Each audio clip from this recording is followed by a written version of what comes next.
dito sa ating National School-Based Feeding Program.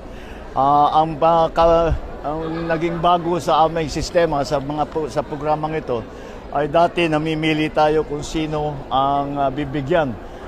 Dahil namimili tayo kung sino yung mga undernourished, sino yung mga kulang ang pagkain sa bahay.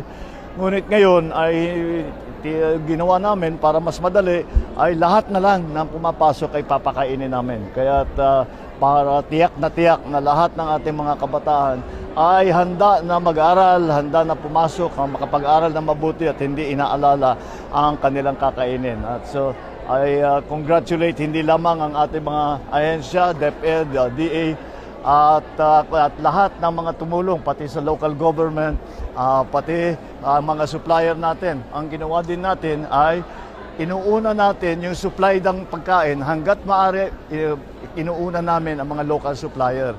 So natutulungan pa natin yung mga maliliit na mga tindahan, yung mga maliit na producer, at tinitiyak naman natin na magandang kanilang produkto, masustansya, at gustong kainin ng mga bata. Kaya very nakakatuwa. I'm very happy to see the launching of the National School-Based Feeding Program. So we will see. Habang tumatagal ito, mararamdaman na natin na gumaganda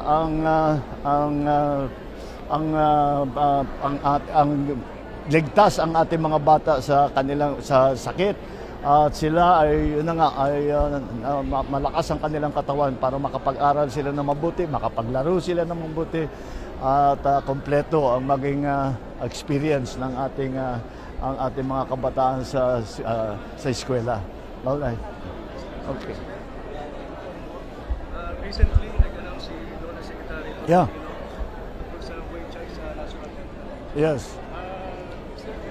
Any study na pwede natin possibly ma-expand dito sa ibang region? Hindi, patuloy naman. Ang tripartite wage board, regional tripartite wage board, patuloy yan, hindi tumitigil yan. Patuloy na tinitignan at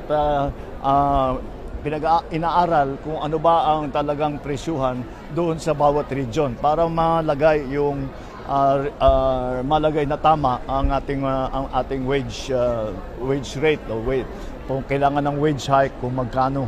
Ang nauna ay na NCR 85 pesos ang naging wage hike natin, at ito ay isa na sa buong kasaysayan ng Pilipinas ang pinakamaraming pagtaas ng wages dito lalo na